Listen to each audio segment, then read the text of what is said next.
Welcome again to the Autosportradio.com 2020 show. This is Don Kay, your host, and we are doing this again from the Grant King Race Shop. And we want to thank Bill and Stephanie Throckmorton for allowing us in here to use this. And we are presented, as always, by Honda, Honda HPD, the Indianapolis Motor Speedway, the NTT IndyCar Series, and the SPRA. Founded in 1993 to spearhead Honda's entry into IndyCar racing, Honda Performance Development has overseen the successful racing efforts at all levels of the sport, from karting and quarter midgets to IndyCar and prototype sports cars. HPD offers race engine and competition parts products for the professional, amateur, and entry-level racers. For more information about HPD and the company's racing product lines, please visit hpd.honda.com. And when it's time for new insurance, you got to go to the best, the VP Insurance Agency in Speedway. Talk to Mike Pardee. You'll get good service and better coverage for less money. Give him a call, 317-248-0070. And if you have an interest in finding out why these race drivers love driving Indy cars, why not check out the Indy Racing Experience and book a ride in the two-seater. You can call 317-243-7171 and ask for a ride, or go to IndyRacingExperience.com. Find a date that'll work for you once they get running again, and use the promo code DK1, get a 50% discount. And I want to remind you, if you are a vintage car fan, you'll certainly want to keep up with what SVRA is doing these days. And to find out, you want to subscribe to the Speed Tour magazine. Just go to svra.com and click on Speed Tour magazine. Subscribe. It's a first-class magazine. Great stories, great stuff, and even tells you places to visit when you go to their various events.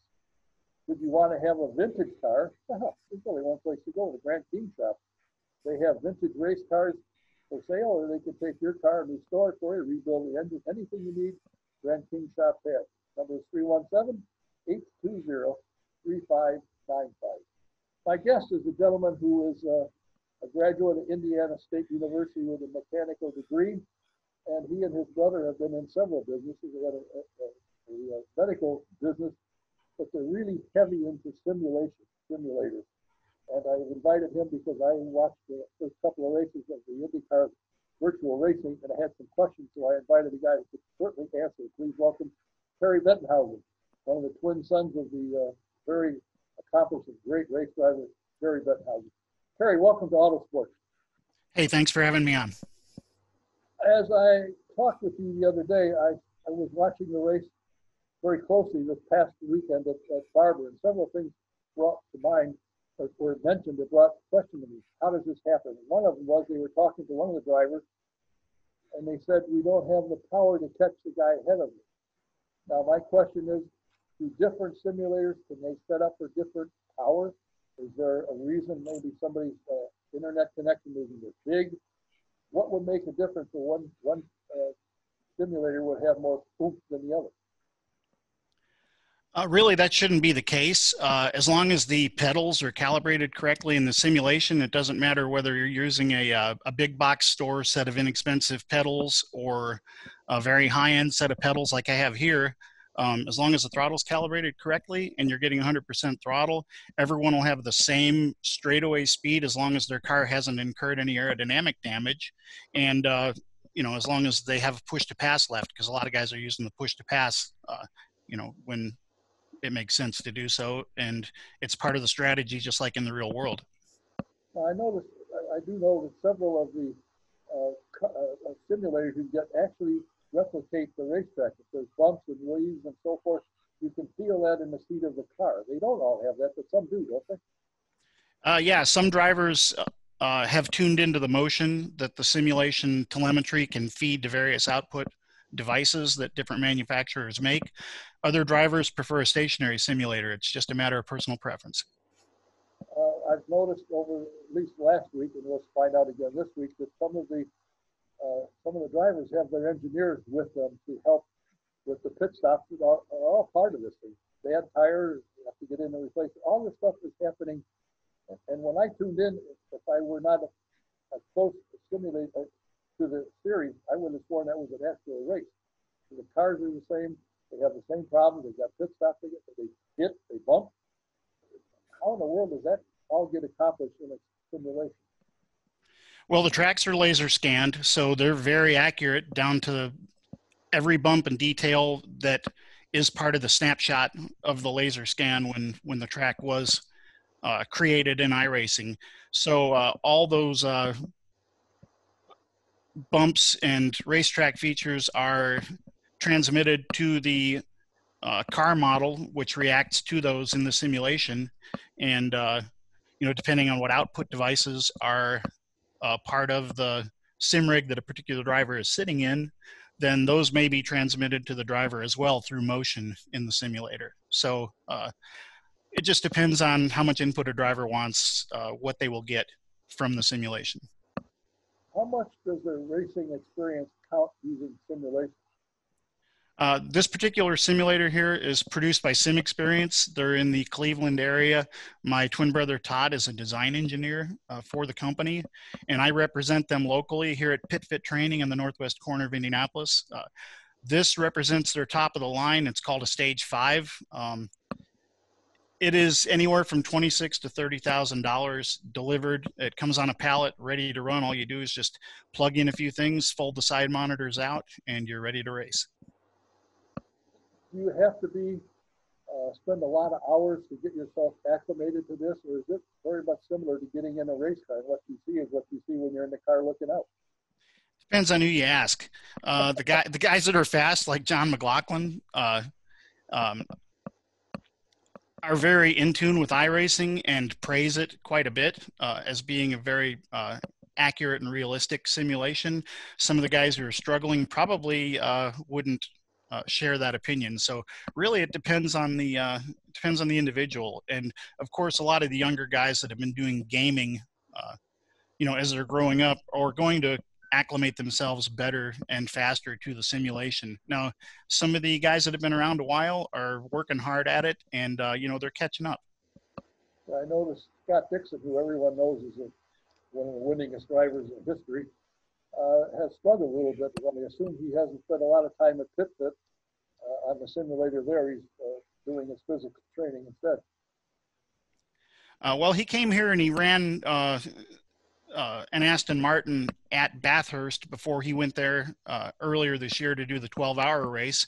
And last fall, maybe November-ish, I think, Alexander Rossi and James Hinchcliffe shared a car in the Bathurst 1000, and they were here running on this exact simulator, on the Bathurst track in iRacing. So they used it to help them figure out where the corners were and, be better prepared when they actually got to the circuit. It's a great way for a driver to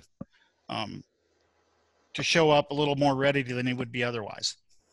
Do most of the drivers have their own simulator? I've been trying to keep my ear to the ground on who has what, and really it runs the gamut from guys that have rigs that they could pretty much go down to a local big box electronics store and grab a steering wheel and pedals and maybe clamp the steering wheel to a desk and race that way. And then you've got guys that have cut deals with major simulator hardware manufacturers to represent them that have, very elaborate rigs that can cost as much as or more than the rig we see here. You said you represent the company that manufactured the simulator sitting behind you. Correct. How is yours and your brother helping engineer or design it? Is yours different than others of similar value, I guess? Well, this simulator predates my brother's tenure at Sim Experience. It has 5 subsystems on board that help the driver know what's going on in the simulation. It's got a force feedback steering system. The 2 red actuators that you see attached to the rear of the seat actually move the seat in various directions to transmit road texture details, longitudinal and lateral G-forces. The third subsystem would be the 2 rectangular boxes that you see on the back of the seat. There are also 2 on the seat bottom. Those have movable panels that raise and lower to provide pressure on the driver's body and simulate lateral G-forces, sustained lateral G-forces, as well as bumps, shift jolts, things like that. On top of all those other things, there's a rear traction loss underneath the simulator that swings the entire rig back and forth in response to the rear tires losing grip and stepping out in either direction. So it gives you a seat of the pants feel. And then the fifth subsystem is tactile transducers. It's actually got vibratory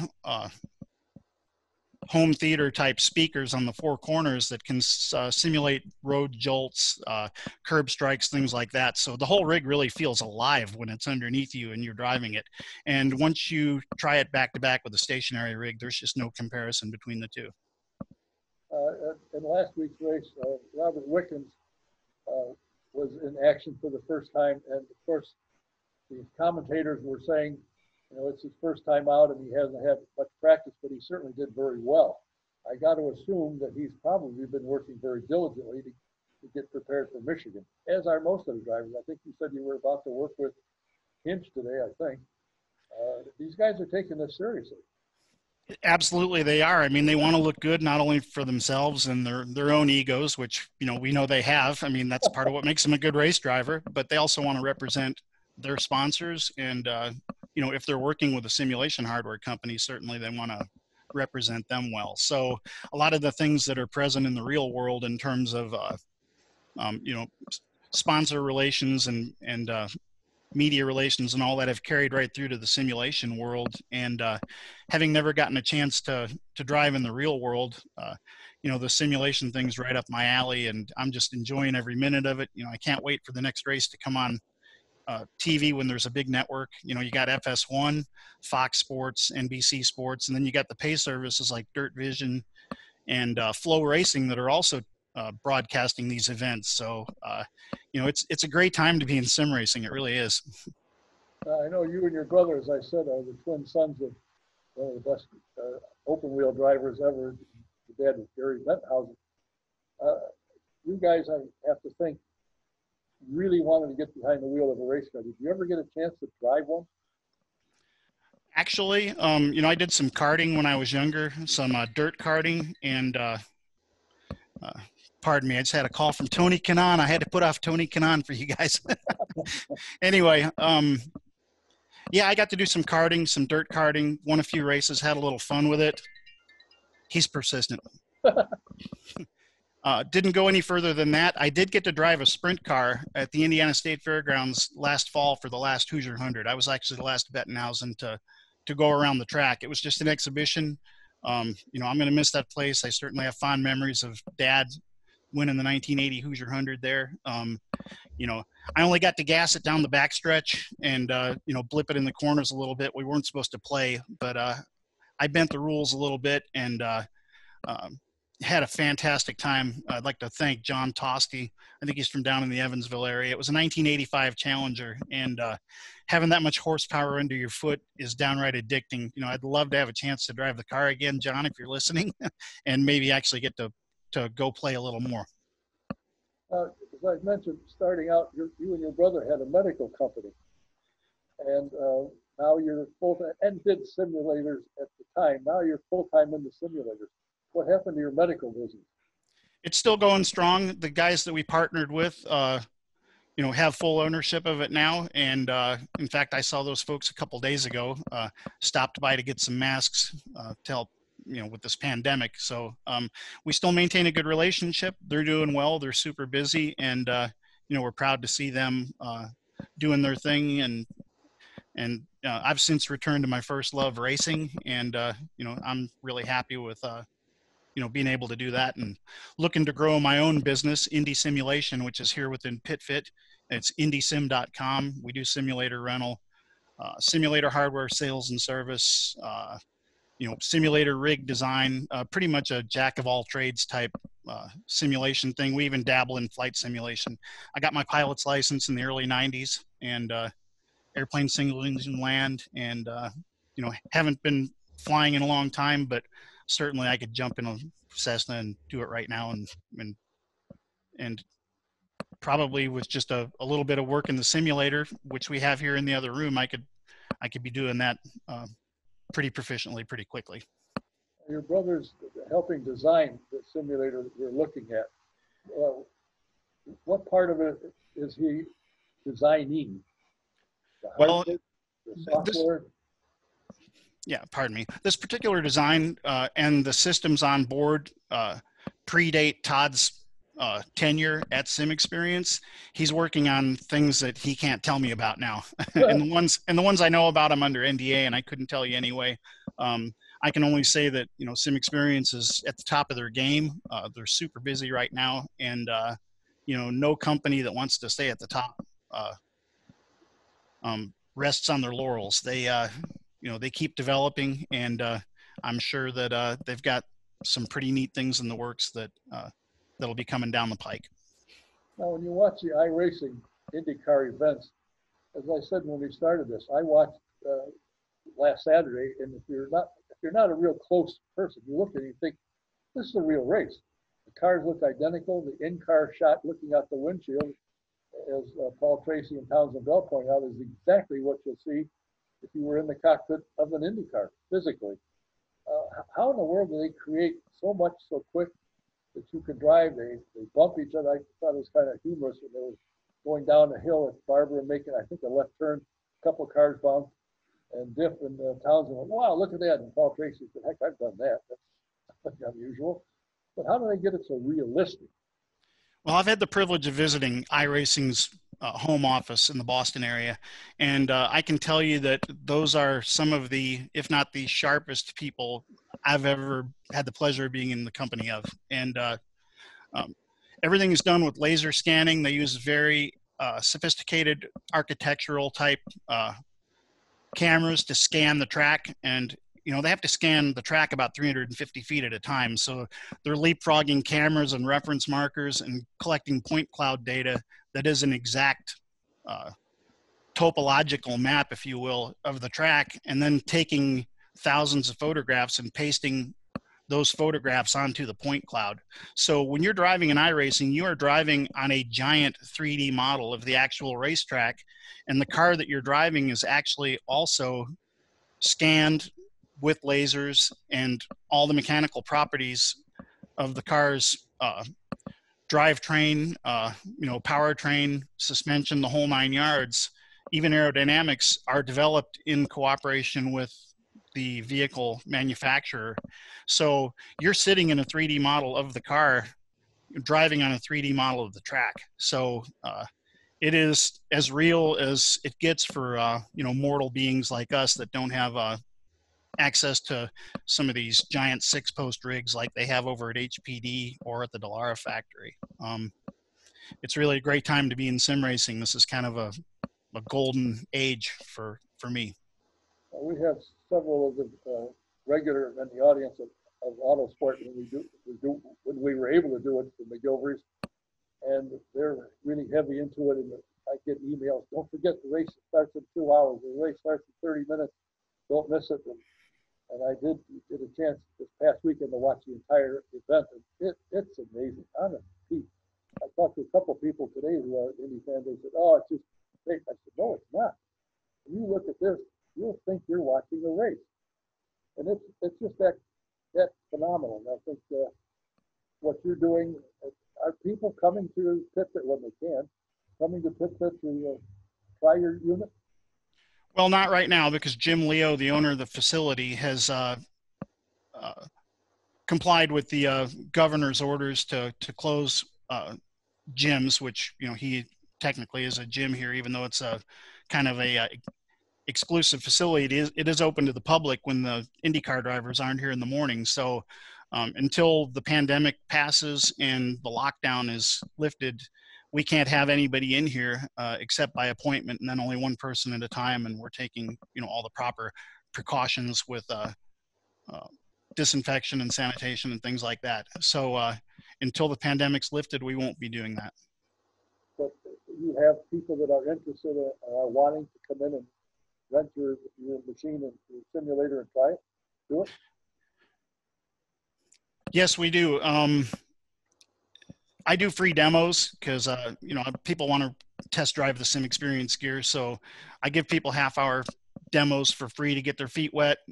We work with them to get them acclimated to the simulation, get them going around the track, and then we do rental packages from there. The more hours you buy at a time, the cheaper the rate. So the most expensive rental rate we do is $80 an hour. And it has a sliding scale down to $60 an hour for PitFit members and for people that buy blocks at a time. And we're also planning on working with several driver instructors from IMSA, IndyCar, junior Formula cars, etc. Once people can start coming in again, anybody can bring their own driver instructor, or we can hook them up with an instructor depending on what kind of driving they want to do. So that's something that we're looking forward to being able to resume. If somebody wanted to rent some time, use your machines, how do they get a hold of you? Just go to the website, indysim.com. There's a book now button, and it sets you up with my appointment calendar, and I acknowledge the appointment, and then we're all set. That's indysim.com. Correct. Okay, well, good. And this weekend ought to draw some eyes since Dale Earnhardt Jr. is going to be in the field, and I think Jimmy Johnson, they said, is likely to come back again. And I think last weekend they had like 29 drivers. So it's drawing attention. And I think the first race they said they had 933,000 viewers. So people are paying attention. Some of the stuff that is available on television and sports now is antiquated. So this thing is pretty interesting. And again, if you haven't seen it, watch it. It'll be on tomorrow, and I think at 2 o'clock or something. It comes on NBC Sports Network. It looks real. I'm telling you, it amazed me. It's got to be fun for you to have working with the driver. You've been helping Tony, you've been helping Hinch, and a couple others, I'm sure, get themselves up to speed in sim racing. Yeah, it's absolutely fantastic. I mean, this is a secret that we in the sim racing community have known about for years, and we've been trying to promote off-season racing events with the real-world drivers. It's unfortunate that it took a global pandemic to bring everybody together in this way, but I think we're going to be able to carry the momentum from this through the remainder of the season when we can actually go outside again and have real-world races. Once the season slows down in the wintertime, I think that a lot of what we see happening today is going to persist in the form of off-season virtual racing series. So, it's tremendous for iRacing. It's tremendous for the hardware manufacturers, and hopefully it'll be good for me once we can start having people back here again. Well, I want to thank you for your time. I know I've been aware of your. In fact, you brought the simulator into McGilvery's one night and let people try it. And I think that got 1 or 2 guys that I'm aware of really got the bug. They ended up getting them. I assume from you, I don't know. So it's a coming thing, and it's proving to be very successful. And I can't tell you, you got to watch it tomorrow. They're running at the Michigan International Speedway. It's as real as you're going to get. I'm telling you, it's amazing what they've done and how they do it. Thanks for your time. Look forward to talking to you again. Give your best to your brother. Look forward to seeing you along the way sometime. Okay, Don, thanks very much. It's good to be with you again. That's Cary Bettenhausen of indysim.com. You want to sign up and use one of their things and rent it? Do it. I want to mention a couple things upcoming. Today, of course, is Good Friday. We're doing this on Good Friday. Sunday is Easter Sunday, and the usual gatherings of big groups probably won't happen. I know in our family it's not. I hope you have a good Easter. And don't forget, Tuesday the 14th, one of the greatest baseball players in history, Pete Rose, has a birthday. And one of the great people at the Indianapolis Motor Speedway Museum, Marty Gray, has a birthday. I missed last week. Mary Timmis had a birthday, but I forgot about it. I want to thank everyone for being here. I want to thank the Speedway cable guys, Brian and Bill, for helping out.